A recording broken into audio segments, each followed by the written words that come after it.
super hot on the Wraith King all the times. The Slark, he played really well on it, but it was such a hard game as we've seen, and we know Brian, he's had it a million times now. Just the Slark just looked a little bit lackluster overall in the game. NicoBaby on the Wraith King, much more comfortable, but they had to know this was coming, right? On Tundra, yes, they picked Doom, they picked Puck, they picked these big ultimate heroes that Wraith King loves to play with, in particular that Doom. So they have to have a game plan ready for it. They take the Lion as the last one, and let's see if that's going to be enough to deal with this NicoBaby Wraith King. As he's had so many games where he is countered a bit, and either way, he does still have these phenomenal games. So yeah, we'll see if it does end up working out. Because they do have that Lifestealer matchup, which can be good. Percent-based damage, as they were saying. Lifestealer and the Doom with the Infernal Blade will be effective versus those strength heroes overall, but will it be enough?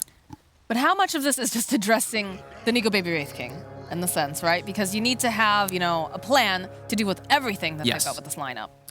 It is, but it's also addressing other things. Like, they did leave that Limp Tiny, but they do have ways to do it. And that's why they picked, the Doom and the Lifesteal afterwards. These high percentage-based heroes that also just eat a Tiny if he does make a couple mistakes forward.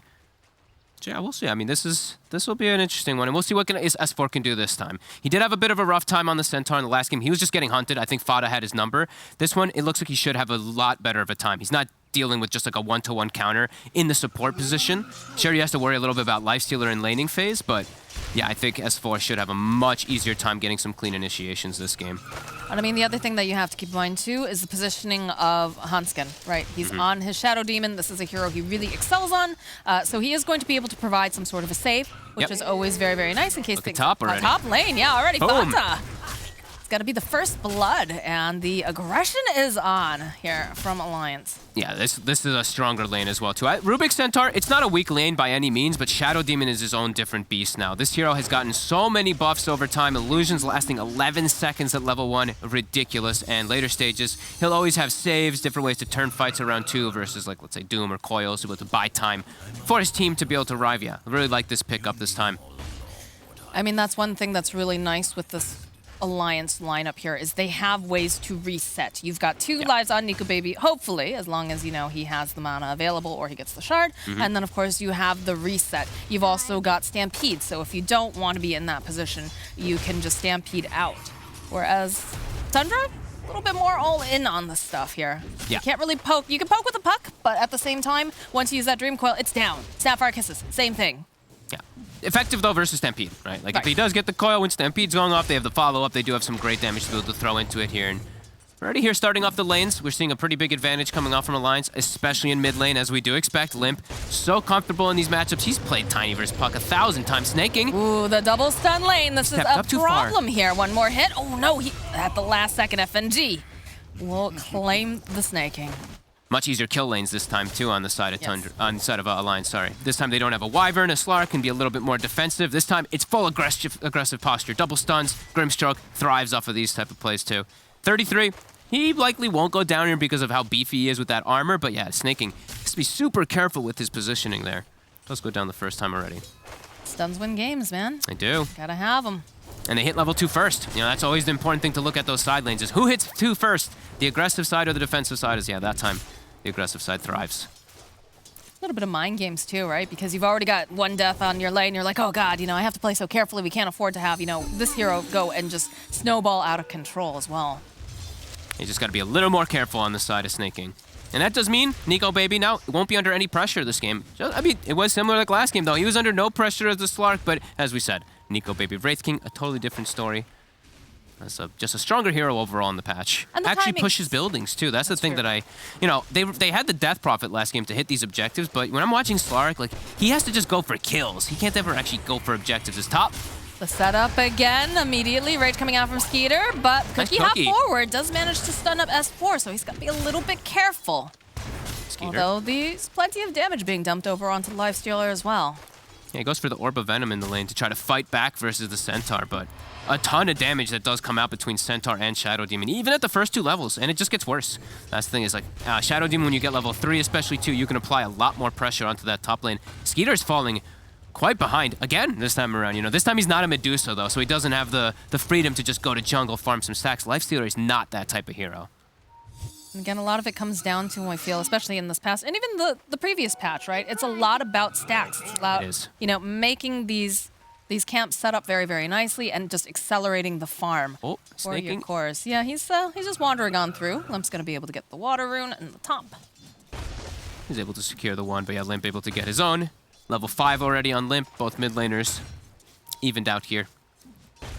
And this is the nice thing about having 33 on this Doom, too, is the fact that Snake King does wander off. He is going to try to, you know, secure up a rune or whatnot, and 33 is going to be fine against this combination. Yeah, okay, and 33 actually opts to get the mana burn creep. Okay. I thought he was going to take the purge creep in this lane. He's playing versus Inkswell. I've seen so many times lately where I just see like an Inkswell comes out of Doom, just instantly Doom with that purge creep and is able to dispel it. But the mana burn is also just as effective. They won't be able to cast those spells if they're out of mana. What game was it where we had the Doom mid against the Batrider and he managed to get the purge creep? I think that was Iceberg versus Mellow Jewel or something. I can't remember exactly who it was who was playing the Bat. But yeah, he just he won the game because he got a small creep. Yeah. The Batrider could do nothing the whole game. Yeah. Nice snag. That was a nice play by 33 using the mana burn to steal the big Satyr. Okay, a little clever usage. Fata is getting a lot of attention here, but of course does have the cookie hop down to the low ground. And they'll drag the way, but I think Skeeter's fine with that. He's like, oh, thank you, Fata. Thank you for dragging them away from me. As Fata now maybe can even get a ward up with his movement. Yeah, he can. So nice little play there from that Snapfire. Also going to check out to see if the bounty rune is still here in the opposite triangle, as we do see that Snapfire making the moves, even looking to pressure perhaps mid. The coil is available. I think you need a +1. Oh, yeah, you do have the +1 over there. So you could potentially try to make moves, but I don't know. Nah, I feel like it's still really hard, right? As soon as he skills his ultimate, that's when you know you can't make the move. The bonus armor is just way too much for you to make an aggressive move. As top. He's got rage, but it does not remove those poison stacks, as we know. Undispellable now, Shadow Poison. So as soon as the rage wears off, he does take the damage anyway. Bottom lane, some plays being made over here onto 33 as they do have the stun. Not quite enough damage though, like we talked about. Just gonna be able to bully a bit. Yeah. But it is, of course, a Doom. Not the easiest hero to take down. These skeletons are pushing him away, though. 33 might actually just have to heal. He's got no mana, no health. And Nico Baby is going to continue to just get, like we said, absolute free farm. All three lanes looking really hot this time for Alliance. Doom is still getting that extra farm. And, okay, he's actually sticking around. They have a salve and a clarity for him from Snaking. Look at the way that S4 is able to just bully Skeeter here in this top lane. Yeah, he's really got no cares in the world here. And yes, it is a life stealer. Oh my god. He's just, I mean, this is a problem. This Centaur already has the Vanguard and Boots finished up so early on. Skeeter is kind of forced out of lane. Do they have any regen for him? They have Tangos, but not quite enough. Another hit there. They'll be able to stun S4 by Skeeter a little bit more time, but... Yeah, Skeeter's really struggling. These pesky illusions, too. The one scary thing is also, he bought Orb of Corrosion, so those illusions, they work against you, but 9! Ooh, 9 with a good rotation. Can they finish off the center, though? He's looking for the Stomp. He's holding on to it. Will be able to survive. Stomp comes in. He'll turn back around. He does fall, though, as Fata should also go down, but they managed to get the Courier, and that is the Boots for S4. Quick move from 9. Haste Rune to the top lane to help out his lifesteal, who desperately needs it. Skeeter maybe now gets some final breathing room as 9. Yeah, he makes up for the fact that they were getting quite smashed up there. Yeah, I'm surprised he actually did buy it. He did finish up Orb of Corrosion on the lifesteal. I can understand why versus Centaur, but into Shadow Demon, that just means the illusions hit you with Orb of Corrosion as well. It's actually one of the more painful things when you do build that versus these illusions. Or in some cases, they go and they take the lifestealer illusions and have them hit over on Fata. Yep. Always feels bad. Oh, man. He does have a salve. He's going to backpack his Bracer and his Corrosion for a second there to get some more efficiency. Snaking takes the mid lane for a moment while 9 makes the rotation. So nice efficiency and good aggressive move from Tundra early on. But as we said, Nico Baby free farm. So. And the timings are much different when you have a Wraith King. Unlike the Slark, where, you know, like you said, not the greatest at farming. It really needs to get those kills nice and early on. But Fenji's going to grab himself an Arcane Rune. This Wraith King is going to have quite an item advantage over our Lifestealer, for sure. He just farms at such a fast pace with skeletons. You can actually pressure buildings, too. It's a completely different hero than the Slark, absolutely. Good start again for Alliance. And FNG, he's even going to... Okay, so FNG's trying to maximize, too. Look at this Grimstroke. He's farming with an Arcane Rune. He's farming a stack right now. So just efficiency plays, right? He knows he doesn't need to help Wraith King. He doesn't see anywhere he's needed on the map. So, sure, just farm some jungle. Be a little greedy. Finds a fairy trinket. Life is good. He's like, oh, I'll take this. Just kidding. Here you go, Limp. Take this fairy trinket. Come back here. Please take this. He's like, come here. I know Ocean Heart's great, but Limp, come on. Come here. No, you're running the wrong way. Yeah, I'll pass it over to him in a second here, I'd imagine, but he's actually still hanging on to it. All right. Ocean's Heart is also very effective on mid laners, of course, but... Spend a lot of time in the water. Yeah. 9. Well, they got the silence off, but won't be able to go and chain stun the puck this time around. They tried. A Skeeter again, disrupted up top. He's got the rage. He's able to sneak away this time. Oh, he turns around. In. He wanted to infest, but he gets stunned up. Snake King over here is going to walk into Limp. He's got the toss up into the air, but now the rest Dream Coil's going to get used over on FNG. Gets a return kill. Oh man, Skeeter. That's costly. Yeah, he perhaps. I think he just thought he could. He knew he couldn't run away because of the stampede, but then he tries to go for the infest, but too much damage, and he actually does end up going down. Well, Big moves though. Yep, they get S4. 9. Salvaging the early game, the disaster at least for the top lane. He has been making all the right moves here, it seems. He has. Good rotations coming out because they know they have to get this farm online here for Skeeter. Skeeter, but he's into mid, and there is a Phantom to silence him. The silence, the ink swell. Snake King's on his way. He's gonna try as he manages to go in and infest here. So looks like Skeeter is going to survive this, but definitely feeling that pressure. I'm very surprised they didn't pass the fairy trinket to Limp. He's still hanging on to Ocean. I feel like the extra magic damage there might have made the difference, but yeah, I guess FNG's just gonna hang on to it. It is also effective on Grim, and as we said, the regen, the Ocean Heart, he's pretty much full mana, full health, always is tiny to make moves, but yeah, maybe missing a little bit of that extra damage there. Well, he's hoping he could get his hands on it. He has to be careful that there is a sentry ward dropped over on the side. Yeah, they know he grabbed that Invis rune. Fada is covering himself. Just skirting the sides here. Waiting patiently. Is anybody gonna show up? Anybody home? He's gonna go right underneath this ward, so Fata immediately knowing no blink available just yet for Limp. Yeah, Creep gives it away as well too, but they'll be able to put pressure onto the tower. We do see 9 is still set up around here. They don't have the kisses just. Oh no, they do have kisses actually. Fada has hit 6. Yeah, there it is. There's the kisses with the Dream Coil as S4 is all leashed up. Cookie hop forward here is going to try to just dodge away from this avalanche. A good save though coming out from Hanskin. They use the Stampede. Can they run out in time? Is 33. He's a fast demon. Nice stomp though here from S4. Was it enough? Is it going to be enough to keep him alive? Look how fast 33 is. He's trying to get on him. The orb is coming in, but no. They won't be able to slay him. Not today, not yet. And a rotation, and a coil, and a kiss is used to net them nothing. They defend the tower, but it's costly, and it's probably going to go down to the next move right away. It's 160 HP on that top tower, as Nico Baby now probably knows, hey, all the ults are down. Free lane even more so for him, as this Radiance is going to come out at a crazy time. Lifestealer is going to take a long time to recover. 5.4k over here on Nico Baby, farming up a storm, and this time around they have the tower push, like you said. We'll clear up some of the Skelly men, though. Teleport coming out here. The Hex out. Try to drain some of that mana, but again, Nico Baby should be able to just walk away. Skeeter trying to get off some of these value clicks, though, as he's doing it. And there is a Grimstroke here. Throughout that slow. The rest of the team is chasing after Nico Baby, but not going to be able to quite close that gap. I think this is where Skeeter's home should be. Top and mid, just too scary for him versus the Tiny and the Centaur. Does have to stick around here. We're very close to that Blink Dagger for Limp, and that's when things start to really amp up here for Alliance. Yeah, S4 is also a total beast this game. He's got the Vanguard in the hood already at 12 minutes. This is some good timings again here for Alliance, as long as they can put a little bit more pressure than they did the last time. But they do have the overall really good carry that does match up even in the later stages, even if they do make some mistakes this time. But surely this time around, it's easier to make the plays, right? Yes, because last time, you know, you had a Slark. It's a very specific hero. You have to play very specifically with it. And then the Medusa, of course, obviously, you know, she's able to be farming off by herself. She was, I wouldn't say that she, was she ahead? They were really neck and neck for a long time until they started taking all the stacks. Yeah, they were neck and neck. It's a little bit different this time around, right? The Lifestealer falling a bit behind, and Limp obviously, you know, with this Tiny is able to do a lot with it. Yeah, and he's versus like he's got the counter pick versus the puck too, so 9 can be under some pressure here too if he does get caught by the combo. If he gets tossed first up, he's very likely to die from any follow-up disables. FNG just trying to soak up some of this here. They don't see him in the tree line, so he's able to just teleport out, and Tundra will send 4 heroes down to this bottom area.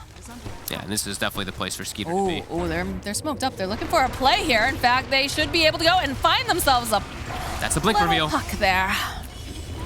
Picture perfect, and they can set up and swing right for the mid tower. Kisses are going to be used just to push them away from it. They fortify. They still have those creeps. A little bit longer here. Rotation is on, though. Tundra. Don't want to be losing this tier 1 tower. No, but in the bottom lane. Oh my. The Limp Tiny, ladies and gentlemen. There's a reason why the sky is feared on this hero. The moment he gets blink, gets 1 kill, kills the secondary core, denies the tower, Yeah, great moves coming out from Alliance. 2k gold advantage, and that's our Relic, I believe, for our Wraith King coming out already, while our Lifestealer just dies, and he doesn't even have the armlet finished up, and Jesus, look at these Look at these stacks. Oh, this is what I like to see when there's a Shadow Demon online. I want to see some big, juicy stacks. Gonna make some illusions here of 9 with that disruption, and it's just gonna push him back. He's taking a decent amount of damage from himself. Yeah, he is. And there's always going to be this unfortunate thing for Skeeter too, is Demonic Purge. One of the bane of all carries. Sure, there's a Doom on one side, but he's playing into Wraith King, so Wraith King doesn't care so much. Lifestealer getting Demonic Purged is devastating. He has to pretty much immediately infest and just sit inside of it during the whole duration of the fight. Well, now they've got to figure out how do you poke, how do you get onto the back lines here and deal with Hanskin. You need the He blink. is very important. Yeah, you just need 9 to get a blink dagger. He's gone for the Witchblade. He wants to go for more of that greedy thing because it's appropriate. He wants to be able to scale as well, but that does mean that their fighting is quite impossible. Oh, baby, look at this. Ooh. This is just so nice. Look at S4's S4. happy. He's in his own little world here. Maybe he'll share with Nico Baby. Yeah, you know, the Yeah, they'll family split that some. farms together stays together. That's true. I like that. Skeleton's up. S4 is like, let me get like 3 or 4 of these. I'm very close to I'm blink very close to dagger. blink. Yeah. Nico Baby's like, yeah, actually, you can tank these too, because these are hitting me pretty hard. It's a symbiotic relationship, It is. you know. The S4 and the Nico Baby in their natural habitat here in the triangle area. Nice, perfect. It's just enough stacks, actually. Beautiful by Hanskin. Radiant's about to be done. Blink is done too. S4 says thank you to his teammate, probably to both of them. Yeah, beautiful. 3k gold advantage. And Tundra, they're just sitting back trying to farm to recover after this really tough start for Skeeter. They have plays they can make with Infest, but I don't know if they even want to bring Skeeter into any action at this point, because if he dies, the game could just end very quickly, as he'll never be able to catch up to Wraith King. It's all about clicking those buttons real fast because you know that there is going to be a Limp Tiny hunting you. There is going to be an S4 looking to stomp you. Fast fingers, boys. Fast fingers. Yep, and gotta always watch out for these like phantoms and little silences that'll be coming into play too. Clean from Alliance again. This start here, 3k gold advantage, and yeah, it's just gonna be a lot harder for Tundra to recover this time. Skin is silenced, the finger, and that's a nice pick off here for 9. Working on that blink dagger like we talked about. Yep. Any kill they can get right now. Limp. Can make a second move. Limp is pretty The far up. avalanche and the toss has already been used as they'll stun him. Immediately throwing out the Doom as well. The TPs are coming out. It's a lot of heroes making their way down here to the bottom lane to ensure that Limp is slowed down. Nice move. Tundra finally hit back in the game. And that is 38 seconds with no Tiny. Skeeter gets some freedom. They also get 9 to be able to move around with an Invis rune. See if we can find anything else. They are going to go for the Infest. Okay, they are doing it nice and early on here. They want to try to get a tower advantage, and they can blow up anybody here. As Hanskin shows. He shows over on this tower. They're going to dive him. Look at this. Yeah, immediately, especially knowing that Disruption is not going to be there to save him. Oh, S4, he jumps in for the stun, but snaking so fast. Yeah, they do, and they've got all the kisses here. They'll go, they'll use a Stampede, they'll link them up, though. Nico Baby finding the kill, does have that Inkswell on him. Will chase down over here onto Skeeter. They want to take him out, but they're not going to be able to quite get their hands on him just yet. The slow, the Wraith Fire Blast, the toggle comes out here. Can they keep him alive in time? Skeeter, no, he will fall to Nico Baby as the King is on the hunt. He's looking for 9. Can he get there? Does have that radiance. He's burning down over here on 9. It's pretty hard for him to get his hands on it, though. So. He is so farmed. He's got Radiance, and they actually have Solar Crest already at this point. FNG, as we said, he was being a bit greedy on this Grimstroke. Solar Crest plus Radiance, they might even be able to threaten a Roche pretty soon early on here. This is just great stuff here from Alliance. Even though they get the quick early stun onto the S4 when he does jump in, doesn't matter. The Wraith King, he's ready to battle. He's ready to join in. And Skeeter again. As we said, you know, this is why I was concerned about him jumping in for this Infest. Like, him dying there, that cripples his game completely. Now he's going to be super far. He already was very far behind, but he just farms at this much slower pace than a Radiance Wraith King and just a natural Wraith King as is. Ooh, Skeeter. Puts him in a very tough spot now this game, as he's the most important hero in the game for his team. There's a cookie hop forward, and stuff is happening behind that. Okay, it's a dead FNG. Blink Dagger completed now for Nico Baby. This game is just going to get harder and harder. They're going to be able to get the jumps in. Yep. So many forms of initiation. And it's really just the Puck who's the form of initiation on the side of Tundra, who, if he gets caught, he's dead. If he just gets caught by the Tiny combo perfectly, Limp will kill him now, especially with Echo Saber. I mean, 9 is making fantastic plays around the map, but they keep doing this. They keep going for the lifesteal and Fest Bomb. Do they just feel so pressured that he can't catch up otherwise? I think they're just feeling that like if he just sits back and farms, he's just going to get ganked and die as this lifestealer. So I mean, honestly, this might actually be the right move. Just trying to catch them when they do have vision. If they can catch some Alliance when they're split up, they can make good moves, as they do see FNG under the ward. And now Alliance is split up. They are indeed here as they go and use the Doom over on S4. These long-range kisses not going to be able to quite land over here on S4, but they still will get the kill, and that's 2 kills now for Skeeter, who desperately needs them. Yeah, that was good. That was very nice. This time around, he does get enabled nicely. That's using that ward to its perfection. They did see a moment of opportunity to strike, and they took it. They do have Coil still available, too. 9 was able to hang on to that. Line slipping up a little bit here.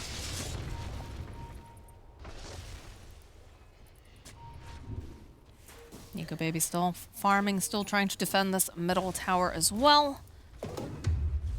And we can see Hanskin, he's working on that Ag Scepter. That's going to be very important.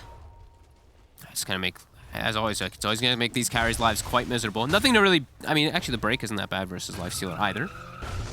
It's quite effective, actually, versus both of these passives. But just the slow is that strong, yeah. As the jump, NicoBaby. Oh, Skeeter. Oh, he just finds a stack instead. He's like, I don't even want you. Thank you. And Limp over in the mid lane. The toss up, the Inkswell. The cookie up for the Fabata does buy a bit more time, so we'll protect 33, but the stack is getting chewed up here by NicoBaby and the boys. 33 will have Blink Dagger now done. So 2 forms of initiation for the side of Tundra. That'll make it a lot easier for them to get into the back onto this Tiny and Centaur. But Tiny is working on that BKB now. Yes. Bottom lane, Skeeter. Ooh, does scurry away. He'll be able to rage TP. That's about to come off cooldown. He's being patient though. Okay, there it is. Yeah, he has to. He has to, no way. If he doesn't rage, I'd be so scared because you just get clipped by a shadow poison, you get disrupted, like, and then you're dead. Yep, so good on him that he does play it nice and safe. Makes sense. Blink now picked up for the Doom. Gotta try to get onto some of those back lines. It seems like S4, of course, he is always the one who is presenting his body very forward, so he ends up eating the Doom, and he's okay with that because he's tanky. Little disruption here on NicoBaby, just gonna push out the waves, get a little farm online here, help get towards that nice Aghanim's timing. Yep, Radiance Illusion's the best. Love to play with those. Doom back up very soon on the side of Tundra. Still getting some pretty good item timings as they have slowed down, as we said. They slowed down Alliance's big lead there. Well, big lead, I said. It's 3K, 4K, but some nice aggressive moves with the Infest are working out for them. They're going to try it again. They're recovering nicely. Yeah. That's the big thing going here for Tundra, is that this lifestealer was starting to fall very far behind. 9 on the hunt, though. S4 coming Alliance down the is corner. swinging. They're bringing all 5 heroes up here. I don't think that's who you want to go on here, 9, but it's waiting patiently. Ooh, they deward the ward, so they do know that Alliance is probably positioned over here on the right. 9, he is going to try to just scurry himself away from them. Find the creep wave. Maybe finish off the tower quickly. There's a glyph, though. They're swinging around. They're not. And Alliance is doing Roche. They've got this minus armor from the Solar Crest, DD, Tiny, Wraith King with the Hyperstone. Immediately blinking forward. Not going to be able to go cancel out the TP as 9 is already just orbed away. So this Roche belongs to Alliance. There's nothing that Tundra can do about this. The second worst thing that Doom hates playing against. Not just 1 life, not just 2 lives, but 3. But they actually just give it to Limp so he can actually play more aggressively. And I think NicoBaby might be feeling to a point that he might not die. I mean, he hasn't died yet, so makes sense. I do like the way that 9 is constantly trying to poke, trying to, you know, push out these waves. He's one of the few heroes over here that can do it, right? He's the only one that really has a nice escape. For now. Looking like they might want to make a move on S4. They're bringing all 3 Blink heroes down bottom. Snake King has his Blink, 9 Blink, 33 Blink. Yeah, but still too many heroes in the area. They scan, though. Yeah, they do scan. Might be going for... They might actually look to... 9 is just very low on mana. I wouldn't like if they tried to make the jump here. He's getting his mana prepared in case something does happen. But Alliance looks so aware of this. Look at their positioning. Yes. They might even just jump 9. Yeah, I mean, there it is. There's Limp. Not going to be able to quite stun lock. They do have the Phantom's Embrace over here on 9. Already you can see 33 and Snake King. They're high-tailing it out. They want nothing to do with this. Has to get the toss first. He knew it was just a bit out of range. Even with Inkswell, can't get the connection onto the puck. Gonna try again. Yeah. Doesn't have that follow-up with the Inkswell or the Phantom's Embrace, but puts out a decent amount of damage, and 9 should be able to just teleport out. A little bit risky, though. Yeah, he was just... Did he see He's that just playing a the little, support's just backed crazy. off there? I don't think he's at risk, really, of the Grimstroke to catch up to him there. Okay. Definitely a little risky, though. He's just cutting waves, trying to buy time. As they need a lot more time for Skeeter still in this game. Still does not have that Deso online yet. No. They will have Solar Crest finished for him, at least from behind with the Snapfire. But yeah, he's, like I said, full item behind now, this time again, versus the Wraith King. The cores are keeping up, though. This Doom, as we've seen, Devour, is a magical thing. 33 is incredibly farmed, and he's going to be able to try to counteract the AC, the opposing AC that he is playing against, because Wraith King, he saw the Hyper Spawn was being built. He's going to go for armor to try to enable Skeeter, and Skeeter's going for Deso, so they'll have some good solutions versus this Wraith King. Pressure on the tier 2s here in the bottom lane, and with some being placed over on the top as well, but look at how fast the tower's just going down right now. Yep. And they just can't approach. They're going to keep going. I think Alliance should keep going with this. Aegis forced them back to base. Look what Tundra's doing right now, right? Split pushing top lane, split pushing mid lane, cutting waves bottom from before. Force them back to base. Get rid of these shenanigans. How do you kill both of them? That's my question, because Limp's got a second life. You've obviously got the reincarnation over on Nico, baby. How do you slow these boys down? They're gonna need everybody, but 9, his TP just comes back up. He's gonna come back with the Rax. It's almost dead. Side. How do you get in there? Cookie out forward again over on the Wraith King. Over the back lines, though. They spot Skeeter, and they spot... Oh, the link up over here. The disruption comes out. Buys just enough time here as the Sleuth doesn't quite connect. They're on Nico, baby. Come out, and they're jumping over onto Nico, baby. Yeah, he is doomed up, but he's gonna be coming right... Oh, no, he doesn't. He's down. The Desolator being picked up now here from the Lifestealer as 33 is getting these stuns off over on the side, and everything's just so split up. They'll find the kill over onto Fada. Hanskin will fall on the back lines. Skeeter dies, but so does Nico, baby. I think you take that for Tundra in the position that you're in. They did a great job of just making these double moves in his limp. He's looking for one more, but a bit deep. I think even jumping in there is a little crazy. Even though Tundra did use everything, I think you do have to be very careful now that your Wraith King is then. You don't want any buybacks to come out and you feed, and then your Wraith King is coming back, and you just ended up losing so many. So backing up, right choice here. They're still lingering, maybe perhaps waiting for one type of kill since they do have good vision in the area, but great hit from Tundra. Jumping on the backline, 4-man coil, I believe it was, into the silence, while the poor Wraith King is isolated. He gets killed the once, then they get Doom on him the second time, and they're able to bring him down. They used everything on that first kill with this Mortimer Kisses and everything, so... It was definitely necessary, because we were asking, how do you kill both of these guys twice? And the answer is, you ignore Limp, go into the back lines here with the Puck and the Lifestealer, and then while this is going down, over on the back lines, it's Wraith King. Can't even see him on the screen. He falls one time, get the Doom off, goes down a second. And without him there, it just, Alliance doesn't feel as strong or as confident. Tundra's, they're making some really heads-up moves. Real heads-up moves.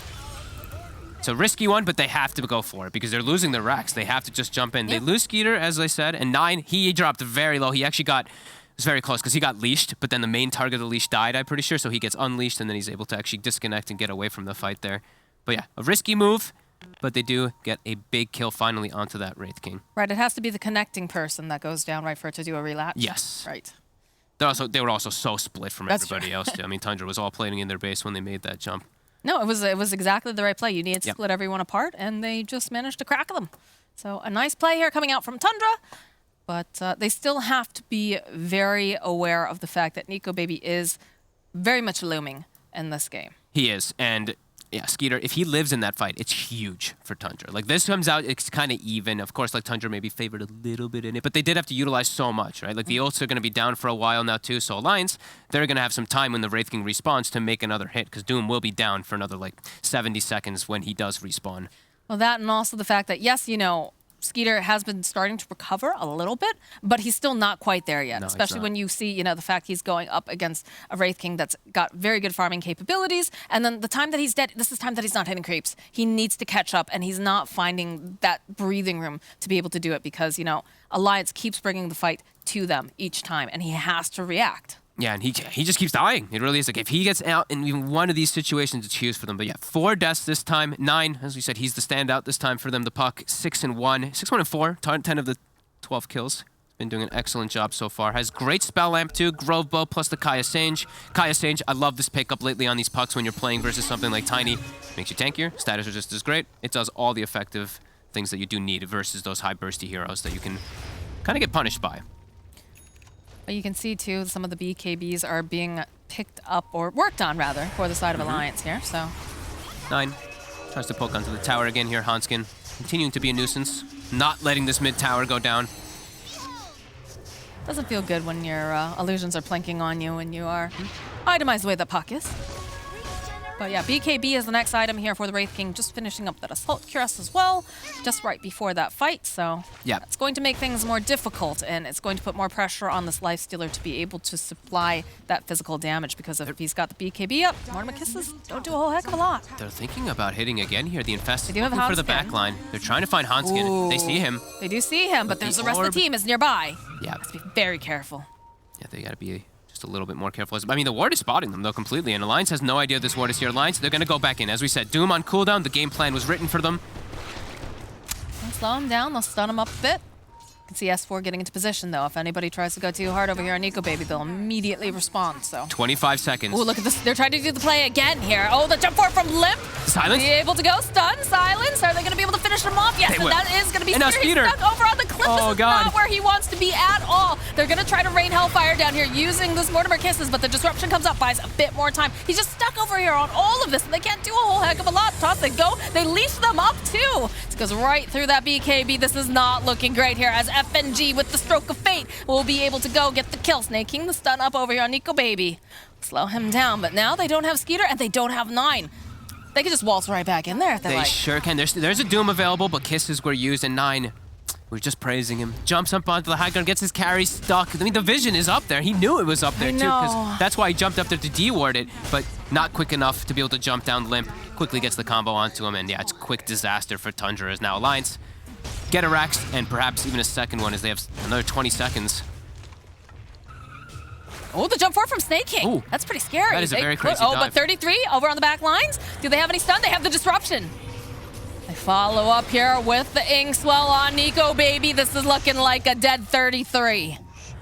Do you have to be careful, though? 9 is, of course, back up, and they're going to have the Lifestealer up very, very shortly. So, Alliance, they hit hard, but they're going to be very disciplined, and they're going to back off. Yep. They got such good map control now, Tundra. Still looking to make these hits, still trying to catch them off guard, playing around this vision when Alliance does split up. But these last few ones, this last one really hurting them, as Hanskin has Ags coming out, by the way, as a Shadow Demon. Oh, dear. 9. He gets information. Over on the They back show lines, themselves. though, can they burst down just any of these supports? But they follow up immediately. The Hex coming out from Snaking here. They do manage to take down 9. There's no puck. BKB coming out again. They just focus down Snaking. He's eliminated. As Skeeter, he's chasing after Hansen. He can't even get his hands on the support here. This is not looking good for them as he goes down. They revealed themselves on the sentry, too. That's why 9 jumps. He sees the 2 supports, but how'd he get insta-stunned? Did he just eat a Wraith Fire Blast, or did he just... I didn't see what actually connected on the stun initially. Maybe it was just S4 getting a clutch stun on him instantly, but... Oh, man, a big slip up for 9, as now that's very likely just the game. I mean, 30 seconds where they don't have the Lifestealer. And yeah, we'll see that again. As he jumps in, what actually catches him with the stun? No, he just gets stunned by Wraith Fire Blast. Oh, a big mistake from 9. He just gets instantly comboed down. He doesn't get the phase shift off. Nico Baby just struts on in and stuns him up. So, yeah, these Tower and Racks going down the top lane. It's going to be up in about 10 seconds here for the Lifestealer. Puck's coming up, but they lose these buildings. These are very costly mistakes coming out here from the side of Tundra. They can't afford to be making these. And with Ags completed now for Hanskin, this fight gets even harder. And then I believe we're getting very, very close to the Centaur Agnums as well. Centaur, Ags, BKB, Wraith King. The only way the Wraith King was dying was from all that magic damage from before. Kisses. Now it's just not going to be. Yeah, Kisses, Infernal Blade, like the Scorched Earth. That is an overwhelming amount of damage, but True. Yeah, BKB, Titan Sliver. Now it's just a clear path for Alliance to take out this game as Tundra. There it is. They have to just kind of wait on the high ground here. And now they probably don't even have the damage to deal with the Centaur Stampede either. Pipe, Stampede. It's been mostly magic damage carrying them through any of the fights that they did win. Now there's just solutions, Alliance. Prepared nicely. Skeeter just fell so far behind, and they tried to make these plays, right? They're trying to find the solutions. They went and they used the Lifestealer Bomb in 9, and yeah, they got a couple nice kills, but at the end of the day, once these BKBs come in line, so much of their damage over on the side of Tundra just totally negated, as they are smoked up here on the side of Alliance, and they're hoping someone's gonna get greedy and walk into the jungle. Who's hanging on to this? I keep checking around. They have an Aghanim shard in the FNG inventory, but he's just chilling on it. I don't know. I think maybe he bought it. I don't know what happened there. Oh, look at a quick pick off over here on Snake King. He dared to step outside his base, and Alliance is not happy about that, so. Yeah, I don't know why they're holding on to the shard like that. I don't know. I think he bought a second one. I'm not sure what happened. Buyback now from Snake King. Yeah, they already have that shard online. Oh well. He's rich.